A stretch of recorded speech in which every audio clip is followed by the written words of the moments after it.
네, 일단은 생명과학의 이해 파트 시작하겠습니다. 1단원의 생명과학의 이해는 일단 소단원으로 크게 두 가지로 나뉩니다. 첫 번째, 생명 현상의 특성과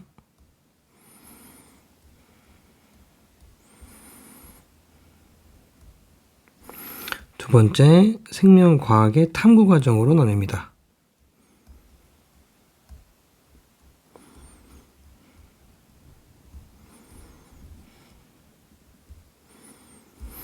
자, 그렇게 어려운 그런 파트 단어는 아닌데, 그래도 이 고등학교 과정이 생원에서 추가되는 내용들을 잘 조합을 해야, 그 전에 이제 초등학교, 중학교 때 내가 알고 있던 내용과 잘 조합을 해야지만, 문제 풀 때 실수하지 않고, 오답률을 줄일 수 있습니다.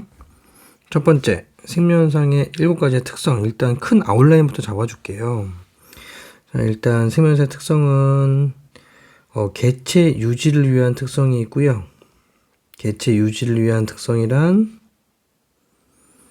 한 마리 한 마리가 잘 살기 위한 특성입니다. 자, 이러한 특성이 5가지가 있고, 그리고 종족 유지를 위한 특성이 2가지가 있습니다. 자, 그 중에 개체 유지를 위한 특성 중에 첫 번째, 물질 대사가 있어요.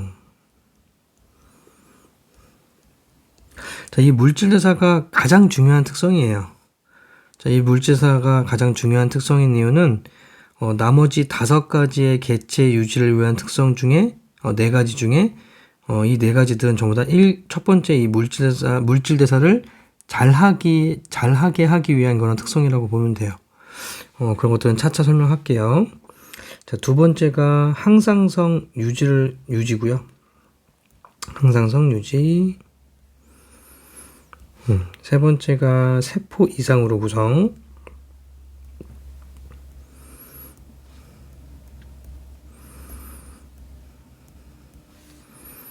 자, 네 번째가 자극에 대한 반응.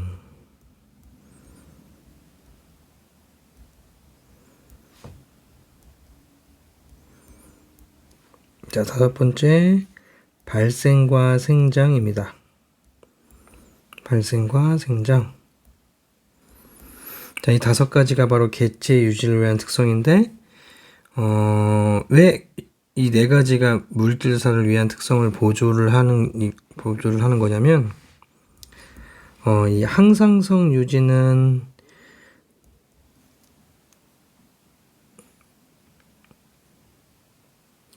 여러 가지 우리 몸에 일정하게 유지하는 현상인데, 이따가 자세하게 할 겁니다.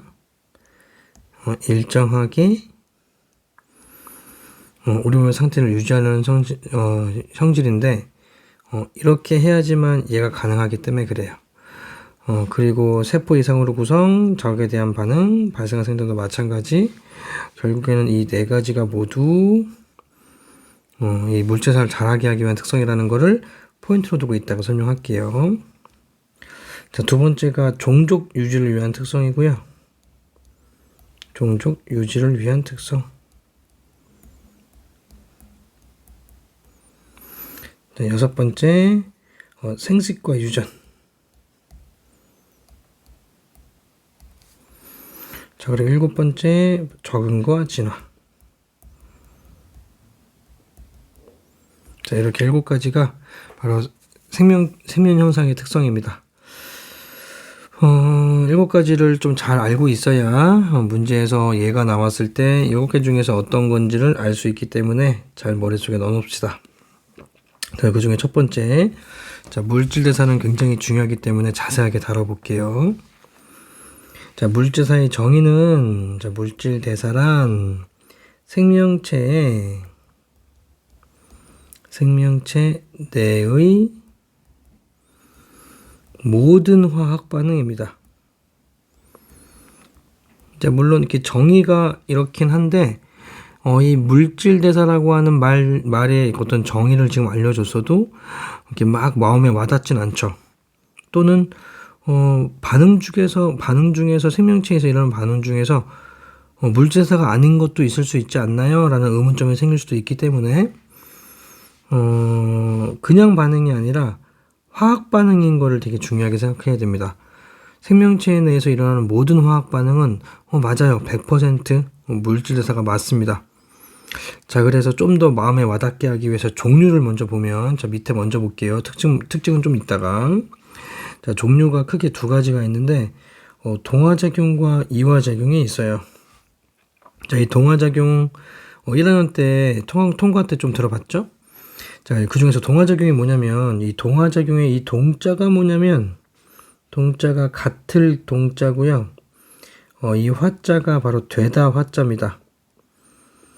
그래서 같게 되는 작용이죠. 원래는 달랐는데 같게 되는 작용이다. 그래서 모식화해서 나타내면 작은 a와 작은 b가 합쳐져서 큰 c로 바뀌었다는 거예요. 근데 조심해야 될 게 작은 c와 작은 c가 큰 c로 바뀌는 게 아니라 화학 반응에 의해서 물질이 바뀌어야 돼요. 그래서 작은 a와 작은 b가 물질이 바뀌어서 큰 c로 합쳐진 거. 그래서 같게 되는 작용이 바로 동화작용입니다. 그래서 더 중요한 건 여기서 뭐냐면 얘네들은 저분자고요. a와 b는 저분자들이고요. 분자량이 작아서 자, 큰 c는 바로 고분자예요.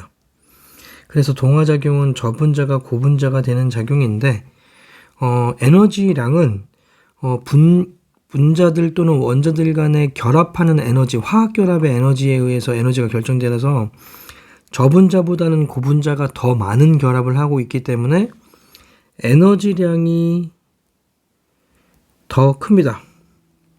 저분자는 에너지량이 더 적어요. 와, 그러니까 에너지가 적은 저분자가 에너지가 많은 고분자가 되려면 에너지가 들어오는 반응이 일어나야지만 고분자가 될 수 있겠죠. 그래서 에너지가 들어가야 된다라는 게 굉장히 중요합니다. 그래서 동화작용은 에너지 측면에서는 흡열 반응이라고 합니다. 흡열 반응이다. 자, 이러한 흡열 반응의 대표적인 예가 뭐가 있냐면 광합성이 있고요. 광합성. 자, 근데 우리는 광합성을 하지 못하잖아요. 그래서 우리도 할 수 있는 동화작용에는 뭐가 있냐면 단백질 합성이 있는데 고등학교 과정에서는 이 단백질 합성이 더 많이 나와요. 더 중요하기도 하고요. 더 중요하다. 자, 그럼 이거랑 비교해서 이화작용은 이 이자가 다르다 이자고요.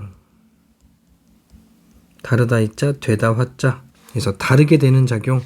원래는 같은 물질이었는데 화학 반응에 의해서 다른 물질로 쪼개진 거구나. 그러면 고분자가 저분자로 된 거니까 에너지가 줄었죠. 그래서 에너지가 방출돼야만 하겠죠. 그래서 에너지 측면에서는 발열 반응이라고 합니다. 자, 그럼 이러한 이화작용의 대표적인 예는 뭐가 있냐면 세포호흡이 있습니다. 세포호흡. 이거 한 가지만 좀 잘 기억해 주면 되고요. 자, 이 세포호흡은 2단원에서 자세하게 다룰 겁니다. 되게 중요한 과정이기 때문에. 자, 그럼 그래프로 한번 그려볼게.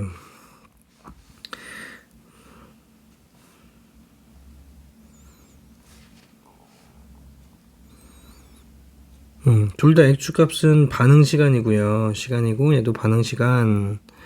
자, 그리고 왼쪽에 있는 그래프의 Y축값은 물질의 에너지량이고요. 그리고 오른쪽에 있는 그래프의 Y축값은 주변의 온도입니다.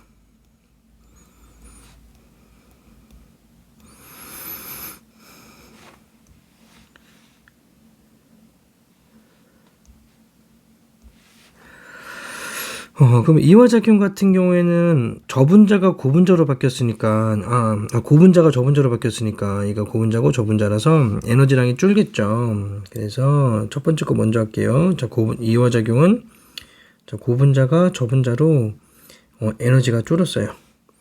그래서 바로 이화작용입니다.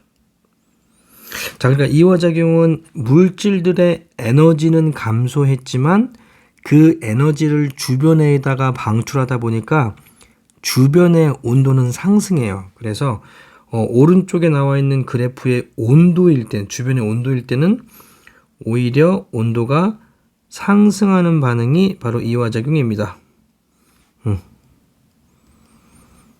와, 그러니까 y축 값이 에너지냐 온도에 따라서 그래프가 반대로 나타나니까 반드시 y축 값을 확인해야 되겠죠?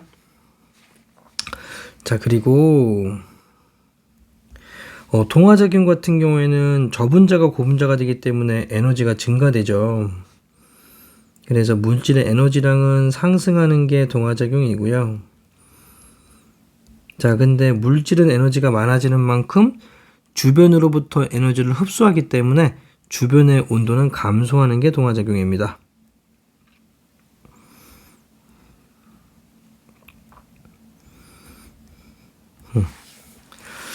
자, 여기까지가. 자, 그러면 이러한 물질사의 특징에는 되게 중요하기 때문에 특징에다가 별표 2개 쳐주시고, 2가지가 있어요. 자, 첫 번째,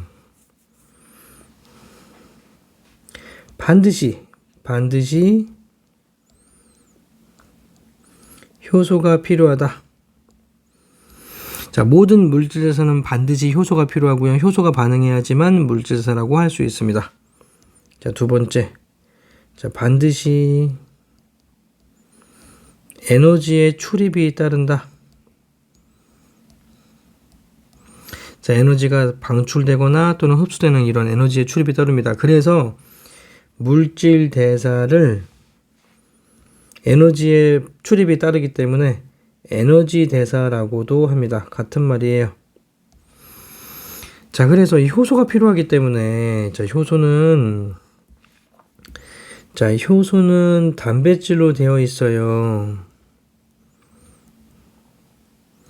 자, 근데 이 단백질이 3차 구조를 가지고 있어요. 자, 이 3차 구조라는 건 쉽게 얘기하면 입체 구조라고 생각하시면 됩니다. 입체 구조다. 자, 그럼 이러한 입체 구조가 열과 또는 온도, 열과 pH에 영향을 굉장히 많이 받습니다. 영향이 크다. 자, 그래서 적정 온도와 적정 pH가 아니면 3차 구조가 망가져서 변성이 일어납니다. 자, 그러면 이 효소가 적정한 온도와 적정 pH를 유지해야지만 효소로서의 기능을 수행할 수 있겠죠. 자, 그래서 효소가 기능을 잘 발휘하려면 바로 항상성 유지가 필요했던 거네요. 그래서 이 항상성 유지가 바로 물질사를 잘 하기 위한 요건 중에 하나라는 거. 그래서 이런 입체 구조가 열과 pH에 의해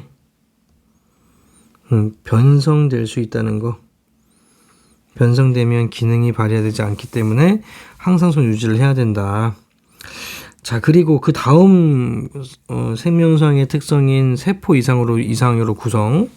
자, 이 세포 이상으로 구성을 좀 설명해 볼게요. 생명 현상의 특성인데 왜 갑자기 세포 이상으로 구성되어야 되냐? 그 세포 이상으로 구성이 생명 현상의 특성인 거를 이론적으로 증명하고자 합니다.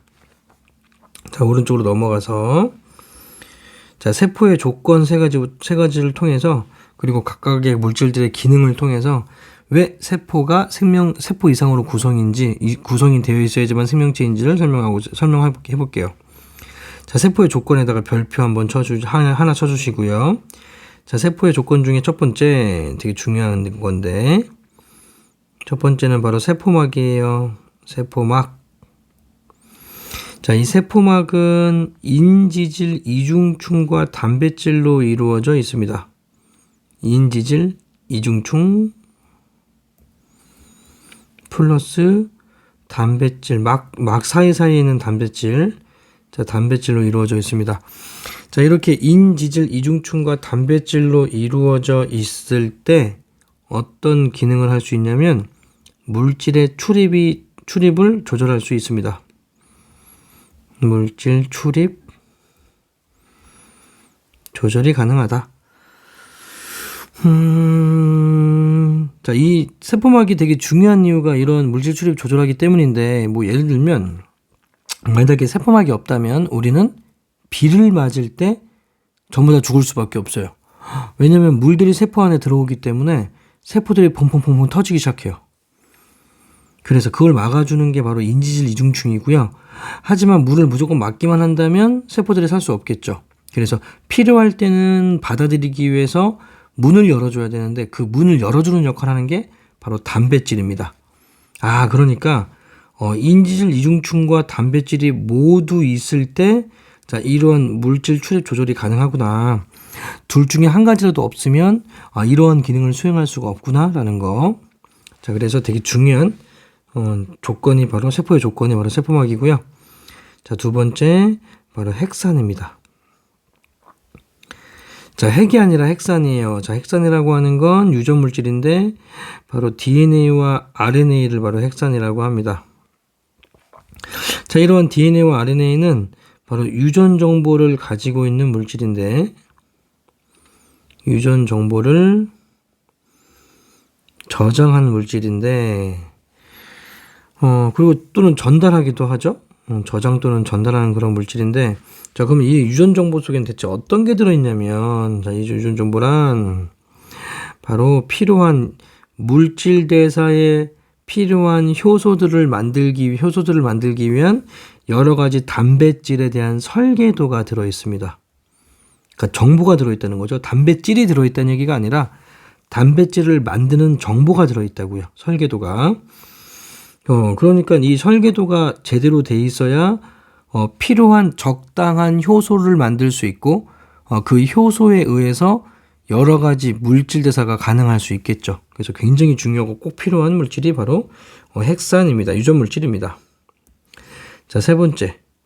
자, 그리고 리보솜도 반드시 필요해요. 자, 리보솜. 자, 이 리보솜은 아마 통과 때 들어봤을 텐데 자, 리보솜은 대표적인 비막성 소기관입니다. 비막성 소기관이다.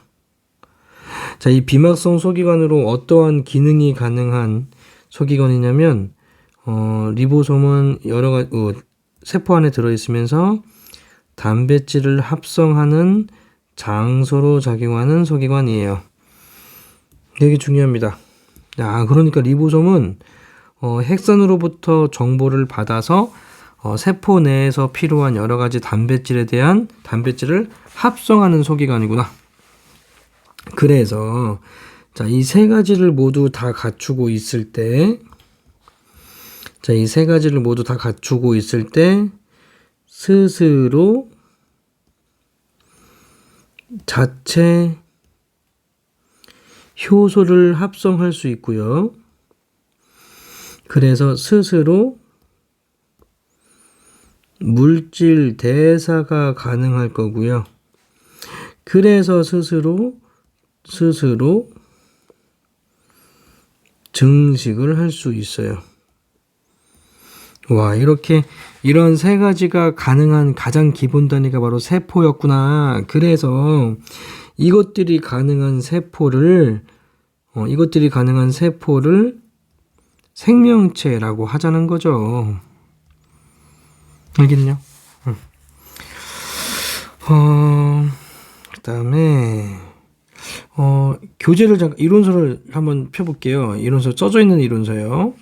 써져 있는 이론서에 2페이지를 보면 이렇게 표가 있을 겁니다. 자, 이 표는 먼저 채울 건데 서술 테스트 할 때는 이 표는 쓰지 않아도 됩니다. 자, 이해만 하고 넘어가시면 돼요.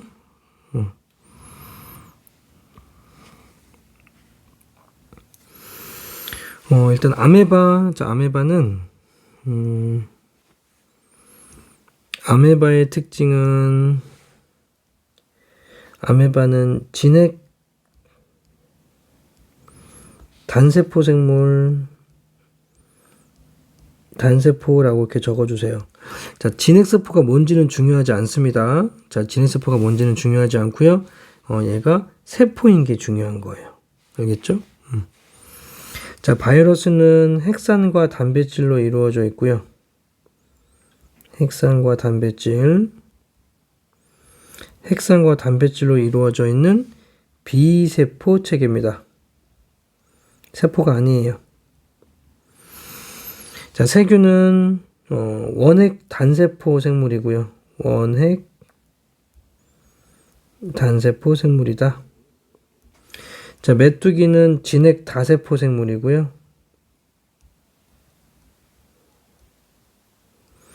자, 적혈구는 동물의 결합세포입니다. 이것도 결합세포가 뭔지가 중요한 게 아니라 얘가 세포인 게 중요해요. 자, 백혈구는 동물의 방어세포요. 동물의 방어세포. 자, 미토콘드리아는 진핵세포의 소기관입니다. 진핵세포의 소기관. 자, 그래서 세포의 조건들을 만족하는지를 유무로 체크해 볼 건데, 자, 이 소기관들은 전부 다 리보솜으로 바꿔주세요. 내가 바꾸지 않아도 얘를 리보솜이라고 생각하시면 됩니다. 리보솜, 리보솜, 리보솜, 리보솜. 써놓을게요, 그래도.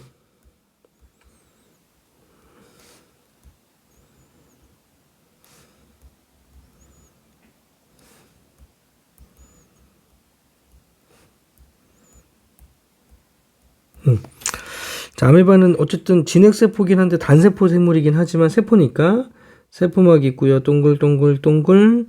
그래서 스스로 물질대사와 증식도 가능하고요. 세포도 맞습니다. 자, 하지만 세포 분열을 통한 생장은 단세포의 특징이 아니라 다세포 생물의 특징이죠. 왜냐하면 단세포 생물은 세포 분열로 세포가 늘어나면 몸이 커지는 게 아니라 개체가 많아지는 거기 때문에 생장이라고 하지 않습니다. 따라서 X. 자, 바이러스는 세포막이 있을까요? 단백질 껍질로 둘러싸여 있기 때문에 세포막이 있는 것처럼 보이지만 단백질로만 되어 있는 거는 물질의 출입을 조절할 수 없기 때문에 아까 세포막이라고 하지 않는다 그랬죠? 그래서 세포막 없고요. 리보솜도 없고요. 유전물질만 있어요. 그래서 스스로 물질 대사와 증식을 하지 못하기 때문에 세포가 아닙니다. 하지만 좀 특이한 녀석인데, 자, 바이러스는 스스로는 못합니다. 하지만 활물기생이라 그래서 활동하는 생물에 기생한다 또는 살아있는 생물의 기생을 통하여 물질사가 가능하고요. 마찬가지 증식도 활물기생을 통하여 증식도 가능합니다. 당연히 X고요. 자, 그러니까 이렇게 생각하시면 돼요. 바이러스는 생물과 무생물의 중간 형태인가? 물론 그렇게 바라보는 사람도 있긴 하지만 우리 교육 과정에 의한다면, 자, 바이러스는 세포가 아닙니다. 비세포 체계예요. 그러니까 생물은 아니다. 자, 무생물인데 생물적인 특징을 가지고 있는 무생물이다. 이렇게 기억하시면 됩니다. 알겠죠? 자, 세균은 원핵 단세포이기 때문에 어쨌든 세포라서 세포막이 있고 유전물질이 있고 속이 리보솜도 있는데 스스로 물질사와 증식도 가능하고요. 세포가 맞아요. 그래서 하지만 다세포 생물이 아니기 때문에 마지막은 X. 메뚜기는 진행 다세포 생물이니까 다 동그라미네. 동글동글이네. 자, 적혈구는 원래 처음에는 이렇게 생겼었어요. 자, 적혈구는 처음에는 이렇게 생겼었는데 핵을 버린 자리가 움푹 패이면서 이렇게 원반형으로 생긴 거죠. 자, 그러니까 이 적혈구는 유전 물질이 없어요. 핵이 없기 때문에. 하지만 세포막과 리보솜은 갖고 있습니다. 근데 좀 특이한 게 핵이 처음부터 없었던 게 아니라 핵을 가지고 있었을 때 그 단백질 설계도를 통하여 효소는 만들어 놓습니다. 우와, 그러니까 유전 물질은 없지만 효소는 있는 상태라서 스스로 물질 대사가 가능해요. 우와, 그래서 세포라고 합니다. 알겠죠? 그래서 결합세포라고 해요. 하지만 핵이 없기 때문에 증식은 할 수가 없습니다. 알겠죠? 좀 특이하죠? 자, 백혈구는 따라서 적혈구는 핵이 없기 때문에 증식을 할 수 없고 세포 분열을 할 수 없기 때문에 나중에 세포 분열을 관찰할 때 또는 염색체를 관찰하고자 할 때 적혈구를 통해서는 할 수가 없겠죠. 자, 그래서 백혈구 중에 유일하게 핵이 있는 혈구 중에서 유일하게 핵이 있는 혈구가 바로 백혈구라서 백혈구를 가지고 합니다. 그래서 백혈구는 세포막이 있고 유전물질이 있고 리보솜 있고요. 스스로 증식도 가능하고 물질사도 가능하고 증식도 가능하고 세포가 맞아요. 하지만 다세포가 아니라서 X. 그래서 핵형 분석하거나 또는 세포 분열을 관찰할 때 혈액 속에 들어있는 백혈구로 가능한다는 거 중요합니다. 자, 미토콘드리아는 소기관이에요. 진핵세포의 소기관 주제에 세포막이 있고요. 그리고 자체 DNA가 들어있고요. 자체 리보솜이 안에 들어있습니다. 되게 특이하죠. 그러니까 세포로서의 조건을 다 갖추고 있어요. 하지만 세포는 아니죠. 소기관이기 때문에. 자, 하지만 스스로 물질 대사와 증식도 가능해요. 그래서 어떤 추론이 가능하냐면 지금은 소기관이지만 예전에는 세포였다라는 게 가능하죠. 그래서 예전에는 세포였는데 큰 원핵세포로 들어와서 살면서 진핵세포로 진화되었다는 세포 내 공생설을 지지하는 게 바로 이 미토콘드리아의 특징입니다. 알겠죠? 당연히 X고요. 자, 한 가지만 더 쓸게요. 곰팡이. 자, 곰팡이는 특징이 진핵 다세포 생물이에요.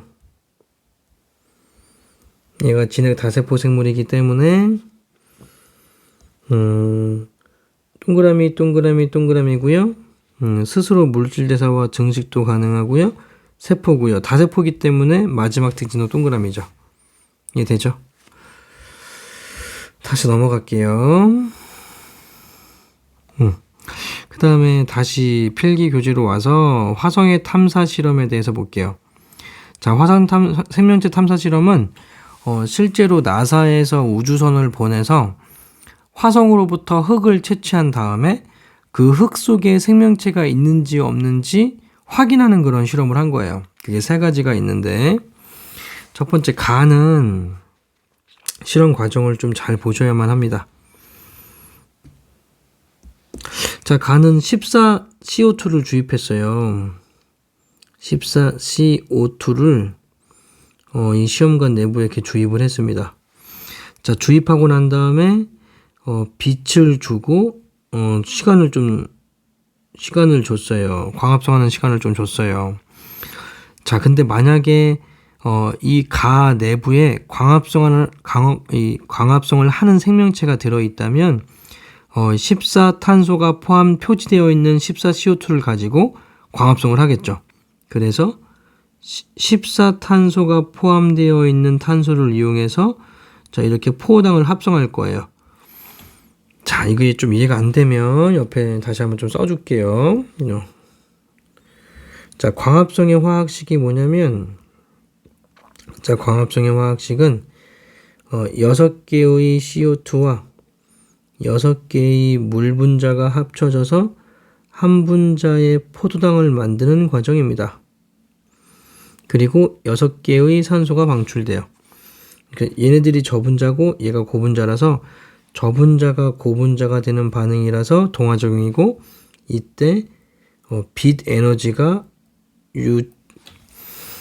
비너지를 이용해서 고분자의 포당을 만드는 과정을 광합성이라고 합니다. 자, 그러니까 광합성하는 생명체가 만약에 들어있다면 주입한 14CO2를 가지고 포호당을 합성을 하겠죠. 자, 그리고 자꾸 14 하는데, 자, 14CO2는 뭐냐면 바로 방사성 동위원소인데, 방사성 동위원소란,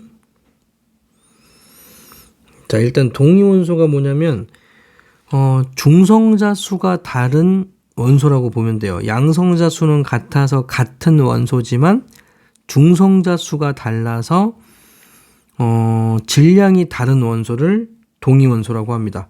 그러니까 같은 원소인데 질량이 다른 원소, 이렇게 기억하시면 돼요. 자, 근데 그 중에서 방사성 동위원소는 뭐냐면 질량이 다르긴 다른데 질량이 큰 거야. 그러니까 중성자 수가 많은 거죠. 중성자 수가 많은 동위원소라고 생각하시면 됩니다. 자, 이렇게 중성자 수가 많으면 불안해져요. 우리가 많이 갖고 있으면 있을수록 막 행복할 것 같지만 실제로는 막 불안해집니다. 뭔가 잃을 수도 있고 막 상처날 수도 있고 하니까. 그래서 마찬가지 이런 이 원소들도 중성자 수가 많으면 불안해지기 때문에 중성자를 줄이기 위해서 붕괴가 일어나요. 자, 붕괴가 일어나면 전자와 양성자와 자, 그리고 에너지가 나오는데 그 에너지가 바로 방사선의 형태로 나와요. 와, 그러니까 방사능을 측정을 하면 이 물질이 어디로 이동했는지 알 수가 있겠죠. 그래서 이런 방사성 동위원소를 가지고 위치를 추적하는 이러한 방법을 뭐라고 하냐면 자기방사법이라고 합니다. 자기방사법. 지금 자기방사법을 사용하려고 하는 것 같습니다.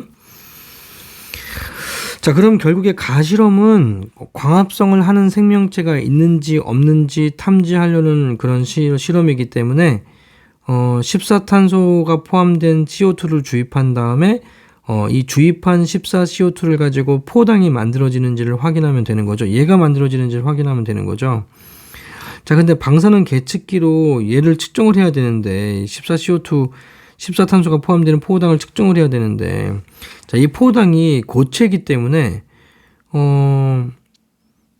방사능 계측기로 점프해서 들어가기가 어려워요. 이렇게 못 들어가요. 자, 그러면 방사능 계측기를 흙에다가 꽂으면 되지 않나요? 하겠지만 어느 흙에 이 광합성하는 생명체가 있는지 모르잖아요. 그러니까 어느 흙에 있는 광합성 생명체가 있을지라도 이게 이 포당이 만들어졌을 때 계측이 되도록 실험을 해야 되기 때문에 그래서 이 계측하는 방법을 하기 위해서 가열 장치를 하는 건데 이 그림상으로는 이게 한 번의 그림에 나와 있긴 하지만 이게 시간이 좀 달라요. 과정이 좀 달라요. 자, 그래서 이렇게 실험을 설계를 할 때 이 광합성이 일어났다고 가정을 했을 때 그 다음에 어떻게 주냐면 주입한 14CO2는 이제 제거를 합니다. 자, 왜냐면 이 포도당이 만들어지지 않았어도 얘가 이렇게 들어갈 수도 있잖아요. 그럼 들어가면 안 되죠. 그러면 생명체가 없어도 측정이 될 수 있으니까 안 되고 그래서 주입한 14CO2는 공기를 빨아들여서 제거를 해주고요. 자, 그 다음에 가열을 해줍니다. 그 다음에 이제 가열을 해주게 되면 만약에 광합성이 일어나서 포도당이 만들어졌다고 가정을 한다면 이 만들어진 이 포도당이 가열을 받으면 타요. 연소가 일어납니다. 연소가 일어나서 14CO2로 방출됩니다. 연기가 난다는 거죠. 연기가 바로 14CO2가 포함되어 있으니까. 자, 그래서 이렇게 연소시켜가지고 방출된 14CO2를 계측을 하면 어느 흙에서 만들어진지 간에 다 계측이 가능하겠죠. 이렇게 기체들은 이렇게 날아가니까. 그래서 이 실험 과정을 좀 잘 이해하시고, 자, 따라서 이 가실험을 좀 요약을 하자면, 자, 이 가실험은, 측정 방법은 자기방사법을 사용했고요. 자, 그리고 탐지하고자 하는 생명체는 바로 동화작용하는 생명체를 탐지하는 실험이구나. 동화작용하는 생명체를 탐지하고자 한다. 자, 나실험은 조금은 쉽죠. 왜냐하면 14탄소가 포함된 유기양분 자체를 집어넣기 때문에 14C6H12O6를 넣은 포도당 수용액을 집어넣었다고 생각하시면 됩니다. 자, 그럼 만약에 이 나실험 속에 세포 호흡을 하는 생명체가 있다면, 미생물이 있다면, 자, 이 세포 호흡은 아까 썼던 그 광합성 과정의 역반응이 바로 세포 호흡이니까 이 CO2가 방출이 되겠죠. 그래서 14C5,2가 방출이 되고요. 자, 이렇게 방출된 14CO2를 계측을 하면 되겠죠. 방사능을 계측을 하면 되겠죠. 자, 이것도 마찬가지 계측 방법은 자기방사법을 사용했고요.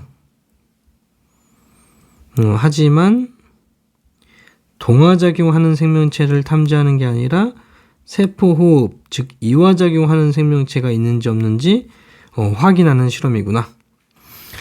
자, 다실험은 좀 더 신기합니다. 왜냐하면 다실험은 이제 드디어 유기양분을 집어넣었죠. 자, 14탄소가 표지되어 있지 않은 유기물을 집어넣습니다. 그러니까 쉽게 얘기하면 표지가 되어 있지 않은 포도당 흉액을 집어넣어 준 거예요. 자, 그럼 만약에 이 시험관 안쪽에 세포 호흡을 하는 생명체가 있다면, 자, 그러면 세포 호흡은 포도당을 분해할 때, 여기 잠깐만 다시 볼게요. 자, 세포 호흡은 이거 역반응이라고 그랬어요. 역반응. 이 포도당을 분해할 때 산소를 소모하죠. 산소를 소모하고 포도당이 분해되면서 CO2가 방출되잖아요. 그러니까 자, 세포 호흡이 일어난다면 산소는 포도당을 분해하기 위해서 소모되기 때문에 사라지고요. 자, 그리고 포도당을 분해 결과 CO2의 기체의 양이 증가되겠네요.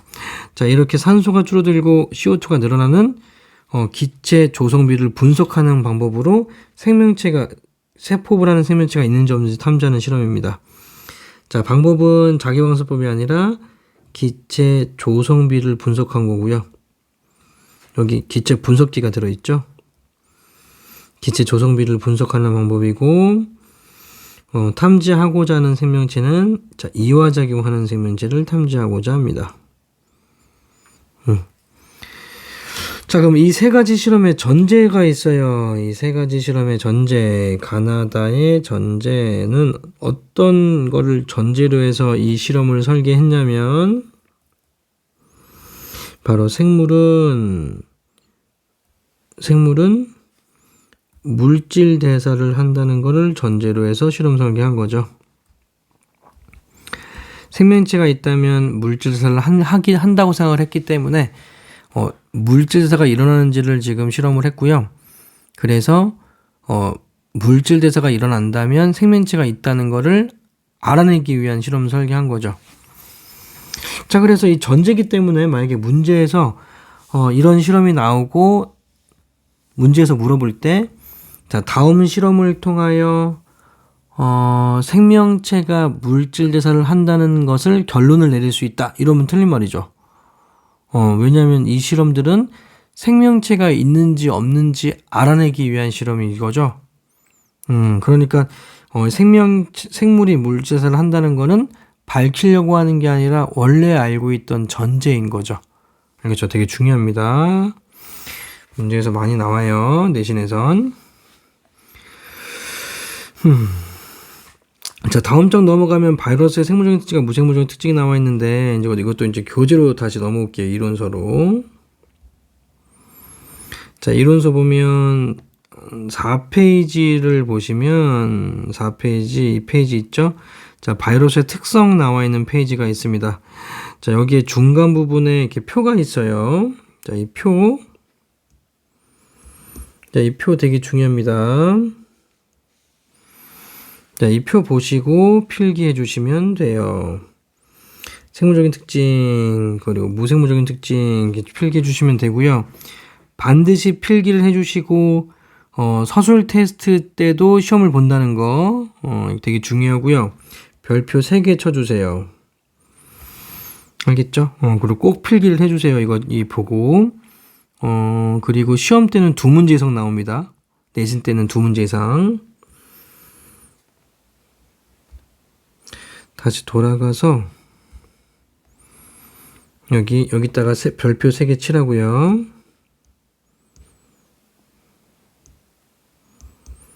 이렇게 별표 3개 치고 꼭 아까 전에 얘기했던 그 교재 보고 꼭 채워 넣으세요. 알겠죠? 자, 교재 보고 그 다음 나머지 특징들은 좀 마무리 할게요. 이 페이지 우리 채웠던 표 아래쪽 잠깐 보시면 항상성 유지가 나오죠. 항상성 유지. 자, 줄 치면서 그냥 보고 넘어갈게요.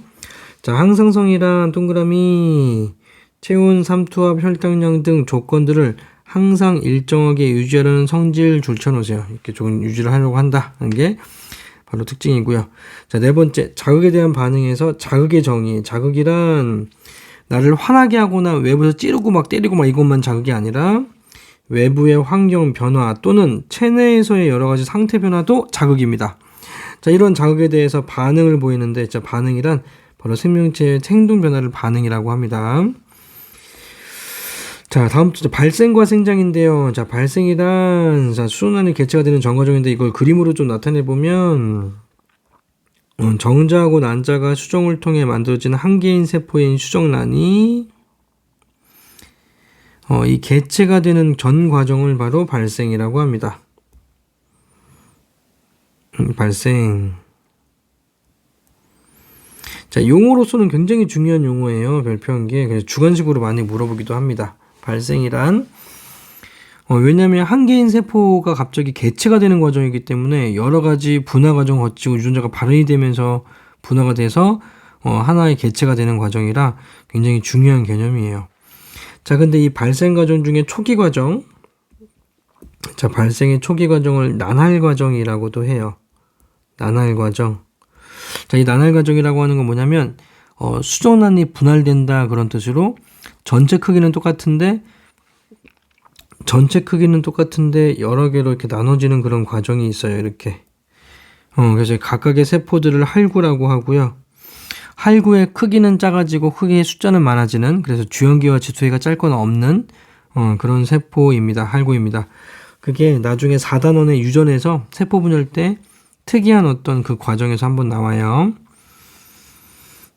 그래서 개체가 되는 과정을 발생이라고 하는데 이 개체가 되고 난 다음에 이 개체가 더 큰 개체가 돼요. 자, 더 큰 개체가 되는 과정을 바로 생장이라고 합니다. 이거를 생장이라고 한다.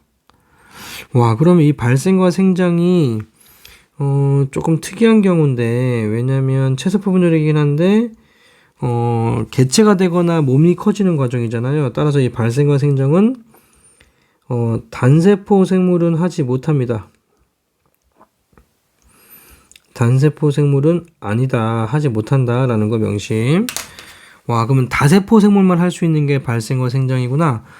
그런데 왜 다세포 생물만 할 수 있는 발생과 생장을 이 생명상의 특성에다가 집어넣었을까요? 그 이유는 아마도 사람이 다세포 생물이기 때문에 사람을 기준으로 해서 이렇게 넣는 것 같기도 하고요. 자, 근데 공통점을 생각해보면 넣을 만한 그런 이유가 충분히 돼요. 왜냐면 이 발생과 생장의 공통점은 바로 체세포 분열을 통해 세포수를 증가시킨다는데, 그러니까 단세포 생물 같은 경우에는 발생과 생장은 하진 않지만 발생과 생장의 공통점인 체세포 분열을 통한 세포의 수를 증가시키는 건 하는구나. 그러면 대체 얘는 왜 하냐면 세포마다 각각의 물질사가 가능하기 때문에, 세포들마다 물질사가 가능하다고 아까 알려줬죠? 세포의 조건을 만족하면.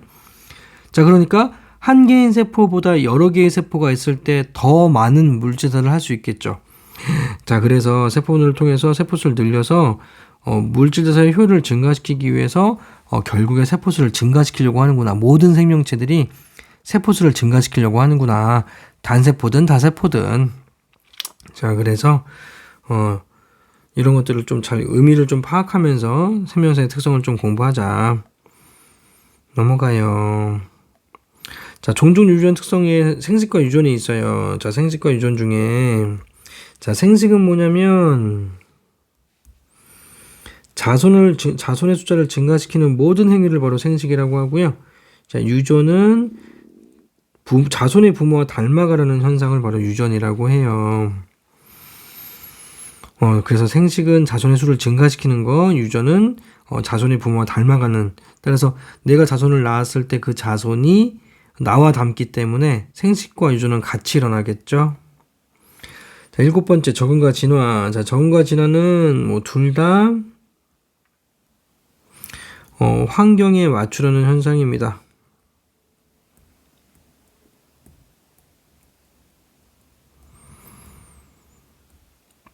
자, 한데 적응은 유전자 풀의 변화 없이 맞추는 현상이고요. 진화는 유전자 풀의 변화를 가지고 맞추는 현상이에요. 그러니까 유전자가 변해서 맞추는 건 진화고 유전자가 변하지 않고 맞추는 건 적응이다. 자, 그러면 적응과 진화를 구분해야 되나요? 물론 구분하지 않아도 돼요. 예전에 7년 전에 개정되기 전전 거에는 구분했었는데 지금은 구분하지 않아도 됩니다. 근데 개정되기 전전 거를 가지고 와서 이거를 구분해서 외우라고 하는 선생님도 있어요. 그래서 정의는 써준 겁니다. 근데 왜 지금은 구분 안 해도 되냐면 적응과 진화는 적응이 누적돼서 진화가 일어나고 결국에는 이 적응과 진화가 동시에 일어나는 경우가 많기 때문에 그래요. 그래서 굳이 구분하지는 않는다. 자, 그 다음에 예를 좀 들 건데요. 자, 이거는 그냥 이해만 하시면 됩니다. 첫 번째,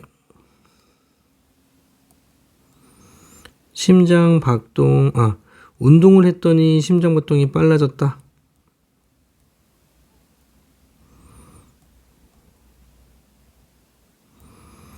운동을 했더니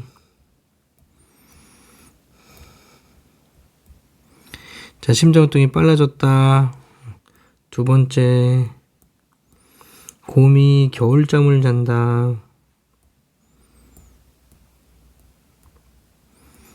자, 이 두 가지의 현상이 나와 있습니다. 자, 그럼 가장 적절한 세면사의 특성이 뭔지 이렇게 물어봤어요. 자, 그러면 첫 번째 경우가 좀 헷갈리죠. 여러 가지가 좀 있기 때문에 헷갈리는데, 이 첫 번째 경우에는 가장 적절한 세면사의 특성은 바로 자극에 대한 반응입니다. 자, 그러면 항상성 조절하고 좀 헷갈리기도 하잖아요. 자, 그래서 어떤 경우에는 자극에 대한 반응이고 어떤 경우에는 항상성 조절이냐면, 자, 운동을 했는데 심장박동이 빨라졌잖아요. 자, 그럼 만약에 심장박동이 항상성이라고 한다면 심장박동을 빨라지게 한 건 항상성을 유지한 거예요? 항상성을 무너뜨린 거예요? 무너뜨렸죠. 항상성을 유지했다면 다시 회복을 해야죠. 그게 아니라 오히려 운동에 의해서 심장박동이 빨라진 거기 때문에 항상성을 유지한 게 아니라 오히려 항상성을 무너뜨렸잖아요. 따라서 항상성을 조절했다고 볼 수는 없는 거죠. 알겠죠? 그래서 자극에 대한 반응입니다. 자, 그래서 문제 풀 때 많이 헷갈리는 게 바로 자극에 대한 반응하고 항상성 조절이 많이 헷갈려요. 정말 자극에 대한 반응이 일어났는데 이 자극에 대한 반응이 일어난 이유가 목적이 만약에 항상성 유지가 일어난 게 목적이야. 항상성을 유지하기 위한 목적으로 자극에 대한 반응이 일어났어요. 그러면 더 적합한 현상은 바로 항상성 유지예요.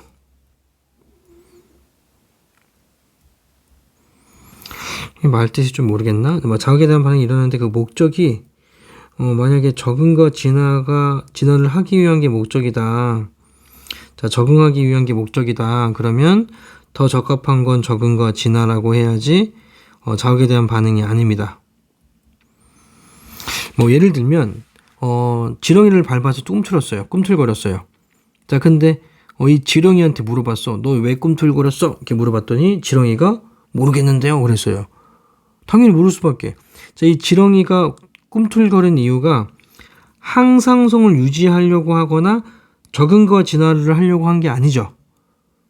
그러니까 지렁이를 밟았을 때 꿈틀거린 이 현상은 목적이 항상성 유지도 아니고 적응하려고 하는 것도 목적이 아니에요. 그러니까 이 현상의 특징은 바로 자극과 반응이라고 얘기하는 거예요. 알겠죠? 만약에 목적이 항상성 유지가 있었다면 더 적합한 건 항상성 유지가 정답이라고요. 자, 그리고 적응과 진화인 경우도 조금 헷갈리는데, 자, 이 적응과 진화인 경우는 어떤 경우에 적응과 진화냐면 시간이나 또는 공간 이런 것들을 비교한다 그러면 거의 90% 이상이 적응과 진화예요. 알겠죠? 자, 자, 두 번째, 곰이 겨울잠을 잔다. 자, 이것도 왠지 항상성 유지라고 생각할 수도 있긴 한데, 자, 근데 잠을 자면 오히려 온도는 떨어져요. 그래서 밤에 잘 때 이불을 발로 차고 자면 감기에 걸려요. 그리고 술 취한 아저씨가 길바닥에 자고 있는 게 체온을 유지하려고 자고 있는 게 아닙니다. 그러니까 자고 있다가 잘못하면 얼어 죽기도 해요. 결국에 잠을 자는 현상은 절대 항상성을 유지하려고 하는 게 아니에요. 자, 근데 이 곰이 언제 겨울잠을 잔대? 겨울에 겨울잠을 잔대요. 추울 때 먹이가 없으니까. 그러니까 먹이가 없기 때문에 겨울잠을 잔다는 얘기는 여기서 시간을 비교했잖아요. 그죠? 시간. 그래서 곰이 겨울잠을 자는 건 목적이 바로 적응의 목적이었구나. 그러니까 자극에 대한 반응이 일어났긴 하지만 겨울에 대한 어떤 자극에 대해서 반응이 일어났긴 하지만 적응이 목적이기 때문에 답은 바로 적응과 진화입니다. 알겠죠? 다시 돌아와서 필기. 탐구 과정. 진도를 좀 빠르게 나갑니다. 자, 빠르게 나가고, 그러니까 문제를 그래도 최대한 좀 푸는 게 좋죠. 문제 내용 자체가 어렵지는 않기 때문에. 자, 과학의 탐구 과정은 크게 두 가지가 있어요. 자, 귀납적인 탐구 과정과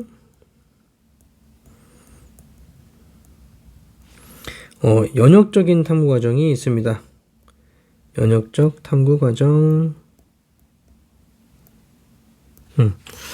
자, 그럼 귀납적인 탐구 과정은 뭐냐면, 자, 귀납적인 탐구 과정은 자연을 관찰했어요. 자, 자연을 관찰하다 보니까 저건 왜 그러지? 문제를 인식했어요. 자, 이 문제를 인식해서 이제 이거를 해결하고 증명하기 위해서 귀납적인 탐구 과정은 관찰 대상을 선정합니다. 관찰 대상과 주제를 선정합니다. 그래서 선정하고 난 다음에 여러 자연 현상을 관찰해요.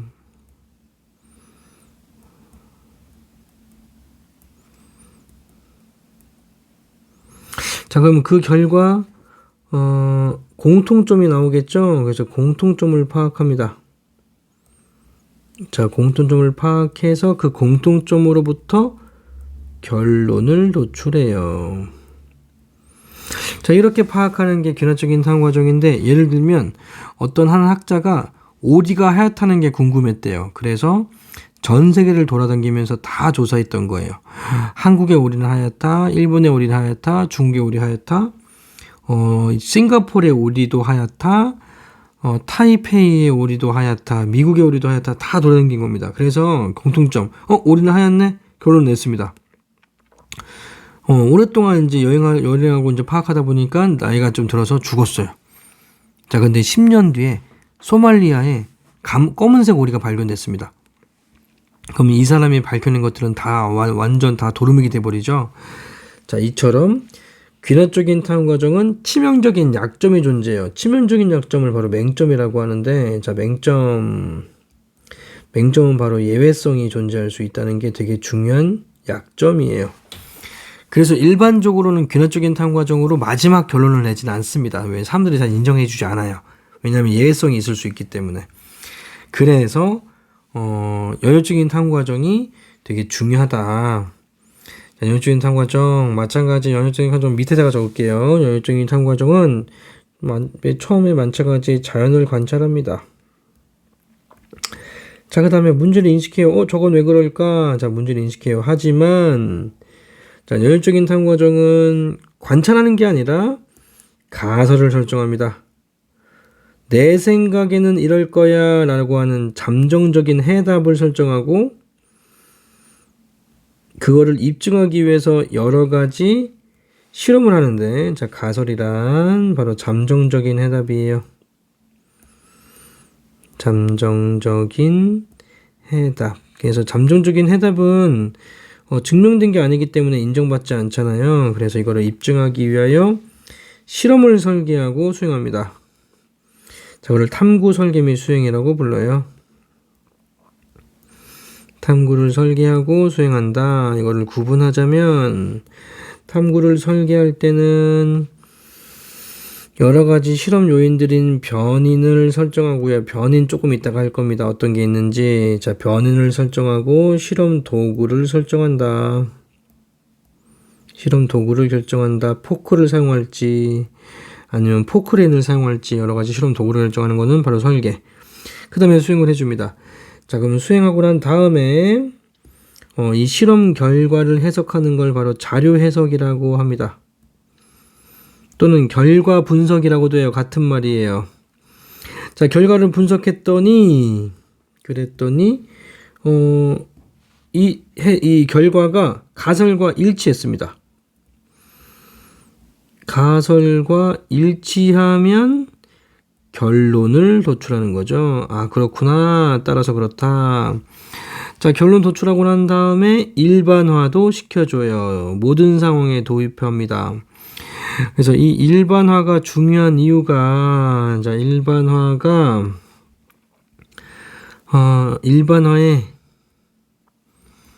일반화의 중요성을 알려주는 사례.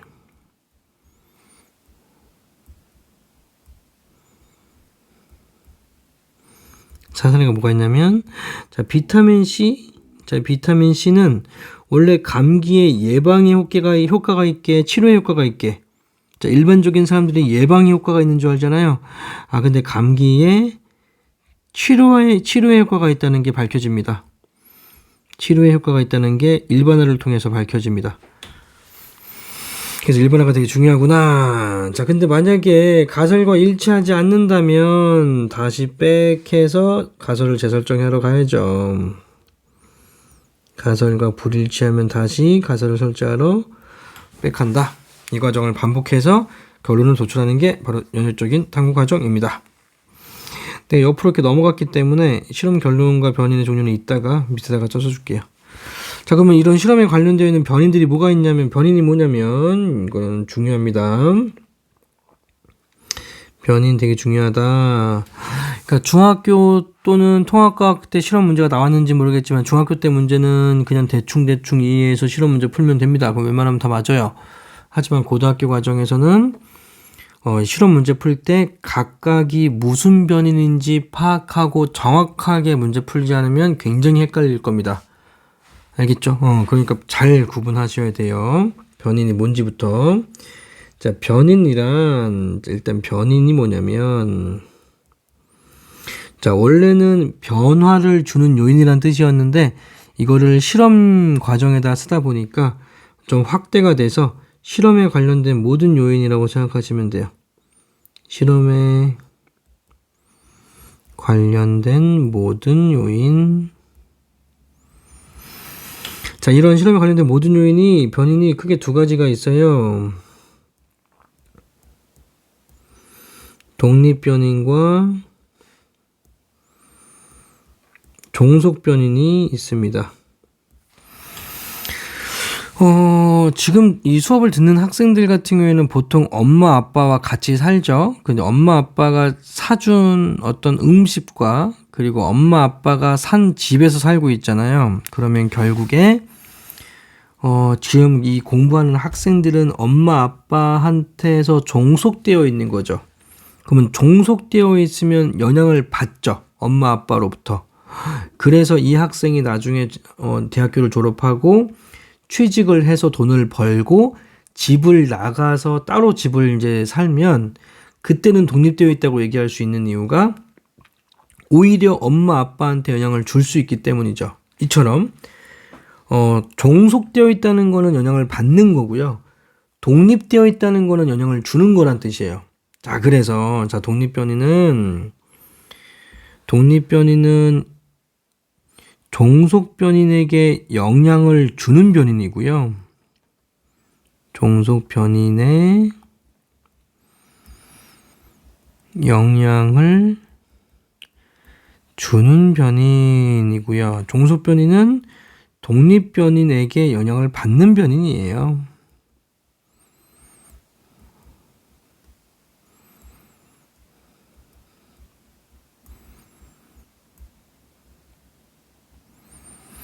자, 영향을 주는 변이인 독립변이는 당연히 그러니까 실험의 원인에 해당되는 값이고요. 영향을 주니까요. 자, 종속변이는 영향을 받기 때문에 바로 실험의 결과 값이라고 생각하시면 되죠. 자, 이처럼 영향을 주는 변이인 독립변이는 크게 두 가지가 있습니다. 조작 변인과 통제 변인이 있어요. 자, 조작 변이는 뭐냐면, 조작 변이는 실험 결과를 다르게 나오기 위해 실험 결과가 다르게 나오도록 조작해준 변인이에요. 일부러 실험 결과가 다르게 나오도록 조작한 변인을 조작 변인이라고 하는구나. 자, 그럼 통제 변인은 통제를 한다는 얘기는 일정하게 한다는 얘기잖아요. 얘를 바꾸면 실험 결과가 다르게 나오니까 바꾸지 않고 일정하게 해주는 변인을 바로 통제 변인이라고 합니다. 실험 결과에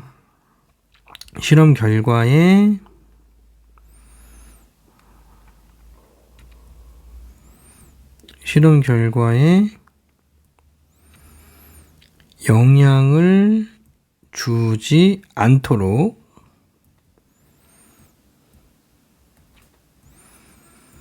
일정하게 해주는 변인. 이해되죠? 조작 변인, 통제 변인. 그래서 자, 실험 문제 풀 때 내가 설명을 해줄 때 사용하는 기호를 이제 설명해 줄게요. 결국에는 조작 변인 때문에 결과인 종속 변인이 나타나기 때문에 자, 조작 변인은 내가 세모로 쳐줄 겁니다. 세모. 그리고 통제 변인은 일정한 값인데 얘는 네모로 체크할 거고요. 그 결과인 종속 변인은 바로 이렇게 동그라미로 이렇게 체크할 거예요. 알겠죠? 그래서 연역적인 탐구 과정 중에서 탐구 설계 및 수행 시 유의점 두 가지가 있는데요. 자, 이게 이제 시험에서 많이 나오는, 그래서 실험이 왜 잘못됐니? 라고 물어볼 때 이 두 가지가 잘못됐기 때문에 잘못된 점이 많아서 이 문제를 많이 물어봅니다. 첫 번째, 실험군과 대조군을 설정해야 된다. 실험군과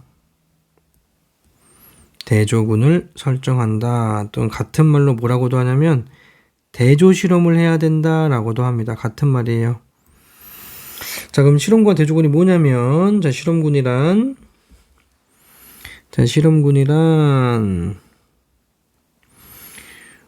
가설을 입증하기 위하여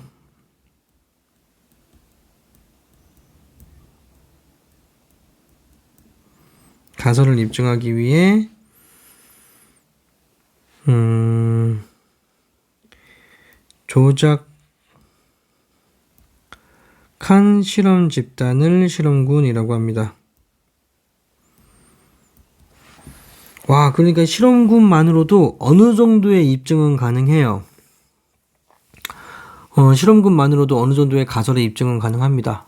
왜냐하면 일부러 조작해 준 거잖아요. 그래서 조작했기 때문에 결과가 다르게 나와서 내 말이 맞지 이렇게 할 수 있는데, 자, 그런데 완벽하지 않기 때문에 대조군을 설정해서 대조군과 같이 비교해라 이거예요. 자, 그럼 이거랑 비교해서 대조군은 뭐냐면, 대조군은 실험군과 비교하기 위하여 실험군과 비교하기 위하여 그대로 둔 집단이에요. 그대로 둔 집단. 자, 그대로 둔 집단이란 그대로란 바로 자연 상태라고 생각하시면 돼요. 자연에서 볼 수 있는 상태. 그러니까 대조군만으로는 가설을 입증하는 건 불가능합니다. 왜냐면 자연 상태 그대로이기 때문에 이게 자연 상태 그대로의 어떤 현상이 나타나지 내가 궁금했던 현상이 나타나는 게 아니에요. 입증하기 위한 그런 실험이 아니에요. 그래서 실험군과 대조군을 같이 설정해서 비교해야지만 된다라는 거고요. 이렇게 실험군과 대조군을 구분하는 문제가 되게 많이 나오고요. 주관식으로도 많이 나옵니다. 두 번째, 변인 통제. 자, 변인 통제가 뭐냐면 이게 알기 쉽게 바꿔주면 앞에 원래 통제가 생략된 거예요.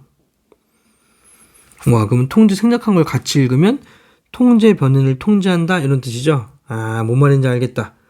아, 변인 통제란 자, 실험군과 대조군 상관없이 실험군과 대조군의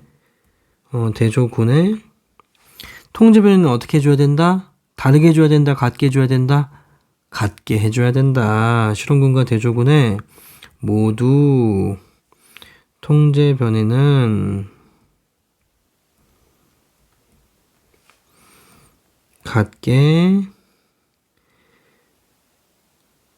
유지해야 한다. 그래서 일정하게 해줘야 되는 변인을 잘못해줬다면 이거는 변인 통제를 잘못한 겁니다. 자, 이 두 가지의 유의점 꼭 잘 이해하고 실험에서 잘못됐을 때 찾아낼 수 있어야만 해요. 자, 그래서 실험의 결론. 자, 실험의 결론을 변인의 종류로 얘기하라. 이 부분 쓰면 결국에 결론값은 뭐 때문에 결과가 나오냐면 바로 조작을 해준 조작 변인 때문에